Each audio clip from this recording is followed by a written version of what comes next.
Hello students, welcome to VTU Guru. ಈ ವಿಡಿಯೋದಲ್ಲಿ ನಾನು ನಿಮಗೆ ವಿಟಿಯು ರಿಸಲ್ಟ್ ಪೇಜಲ್ಲಿ ನಿಮಗೆ ನಾಮನ್ಕ್ಲೇಚರ್ ಮತ್ತು ಅಬ್ರಿವೇಷನ್ಸ್ ಬಗ್ಗೆ ಬಹಳ ಕ್ಲಿಯರ್ ಆಗಿ ಸಿಂಪಲ್ ಆಗಿ ತಿಳಿಸ್ಕೊಡ್ತೀನಿ. ಸೊ ವಿಡಿಯೋನ ಕಂಪ್ಲೀಟ್ ಆಗಿ ವಾಚ್ ಮಾಡಿ.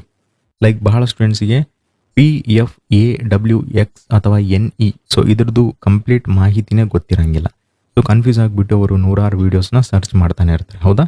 ಸೊ ನಾನು ನಿಮಗೆ ಬಹಳ ಸಿಂಪಲ್ ಆಗಿ ಇವೆಲ್ಲದ್ರ ಬಗ್ಗೆ ತಿಳಿಸ್ಕೊಡ್ತೇನೆ. ಸೊ ಮೊದಲನೇದು PFAWX NE ಅಂತಿದೆ ಅಲ್ಲ, ಇವಕ್ಕೆ ನಾವು ಅಬ್ರಿವೇಷನ್ಸ್ ಅಂತ ಕರಿತೀವಿ. ಓಕೆ, ನಾಮನ್ಕ್ಲೇಚರ್ ಅಂತಂದರೆ ಫುಲ್ ಫಾರ್ಮ್ ಅದರದ್ದು.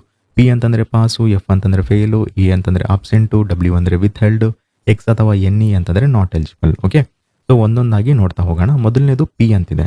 ಸೊ P ಅಂತಂದರೆ ಪಾಸ್, ನೀವು ಆ ಒಂದು ಸಬ್ಜೆಕ್ಟ್ ಪಾಸ್ ಆಗಿದ್ದೀರಾ ಅಂತ ಅರ್ಥ. ಓಕೆ, ಲೈಕ್ ಮಾರ್ಕ್ಸ್ ಎಷ್ಟೇ ಬರಲಿ P ಅಂತ ಬಿತ್ತಂದ್ರೆ ಸಾಕು, ನೀವು ಆ ಸಬ್ಜೆಕ್ಟ್ ಪಾಸ್ ಆಗಿದ್ದೀರಾ ಅಂತ ಅರ್ಥ. ಒಂದು ವೇಳೆ F ಅಂತ ಬಂತಂದರೆ ನೀವು ಆ ಸಬ್ಜೆಕ್ಟಲ್ಲಿ ಫೇಲ್ ಆಗಿರ್ತೀರ, ಕಡಿಮೆ ಮಾರ್ಕ್ಸ್ ತೊಗೊಂಡು. ನೀವು ಬೇಕಿದ್ರೆ ರಿವ್ಯಾಲ್ಯೂಯೇಷನ್ ಅಪ್ಲೈ ಮಾಡ್ಬೋದು. ಓಕೆ, ನೆಕ್ಸ್ಟ್ A ಅಂತಂತಂದರೆ ಆಬ್ಸೆಂಟ್, ನೀವು ಆ ಸಬ್ಜೆಕ್ಟ್ ಅಟೆಂಡೇ ಮಾಡಿಲ್ಲ. ಸೊ ಎಕ್ಸಾಮ್ ಕುಂತು ನೀವು ಬರದೇ ಇಲ್ಲ ಒಂದು ಸಬ್ಜೆಕ್ಟ್, ಸೊ ಅದಕ್ಕೆ A ಅಂತ ಬರುತ್ತೆ. A ಅಂತಂದರೆ ಆಬ್ಸೆಂಟ್, ನೀವು ಆ ಒಂದು ಸಬ್ಜೆಕ್ಟ್ ಅಟೆಂಡ್ ಆಗಿಲ್ಲ ಅಂತ ಅರ್ಥ. So next W. So W with held ಅಂತ ಕರಿತೀವಿ ನಾವು. ಸೊ ವಿತ್ ಹೆಲ್ಡ್ ಇದು ಬಹಳ ಸ್ಟೂಡೆಂಟ್ಸ್ ಕನ್ಫ್ಯೂಸ್ ಮಾಡ್ಕೋತಾರೆ. ಲೈಕ್ ವಿತ್ W ಅಂತ ಬಂತಂದರೆ ನಾನು ಎಕ್ಸಾಮ್ ಬರ್ತೀನಿ, W ಅಂತ ಬಂದಿದೆ, ಮೋಸ್ಟ್ಲಿ ನಾನು ಫೇಲ್ ಆಗಿದ್ದೇನಾ ಏನೋ ಅಂತ ಆ ರೀತಿ ಥಿಂಕ್ ಮಾಡ್ತಾ ಇರ್ತಾರೆ. ಸೊ ಆ ರೀತಿ ಏನಿಲ್ಲ. W ಅಂತಂದರೆ VT ಅವರು ಈ ಒಂದು W ರಿಸಲ್ಟ್ ಅನ್ನೋದೇನಿರುತ್ತೆ ಅದನ್ನು ಆಮೇಲೆ ಅನೌನ್ಸ್ ಮಾಡ್ತಾರೆ. ಇಲ್ಲಿ ನೋಡ್ತಾ ಇರ್ಬೋದು, with held results to be announced later ಅಂತಿದೆ, ಹೌದಾ?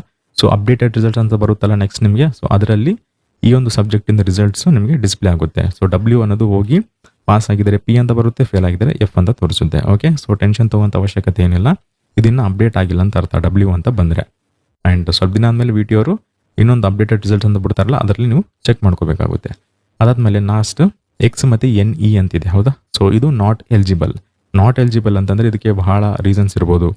ಫಾರ್ ಎಕ್ಸಾಂಪಲ್ಗೆ ಅಟೆಂಡೆನ್ಸ್ ಶಾರ್ಟೇಜು, ಎಕ್ಸಾಮ್ ಫೀಸ್ ನೀವು ಪೇ ಮಾಡಿರಂಗಿಲ್ಲ, ಎಲಿಜಿಬಿಲಿಟಿ ರೂಲ್ಸ್ ಕಂಪ್ಲೀಟ್ ಆಗಿರಲ್ಲ, ಯೂನಿವರ್ಸಿಟಿ ಅಡ್ಮಿನಿಸ್ಟ್ರೇಷನ್ ಇಶ್ಯೂಸ್ ಇರ್ತವೆ, ಹೌದಾ? ಸೊ ಎಕ್ಸಾಕ್ಟ್ ರೀಸನ್ ಹೇಳೋಕ್ಕಾಗಲ್ಲ. ನಿಮಗೆ ಎಕ್ಸಾಕ್ಟ್ ರೀಸನ್ ಗೊತ್ತಾಗಬೇಕಿತ್ತಂದರೆ ನಿಮ್ಮ ಕಾಲೇಜಲ್ಲಿ ಕೇಳಬೇಕಾಗುತ್ತೆ.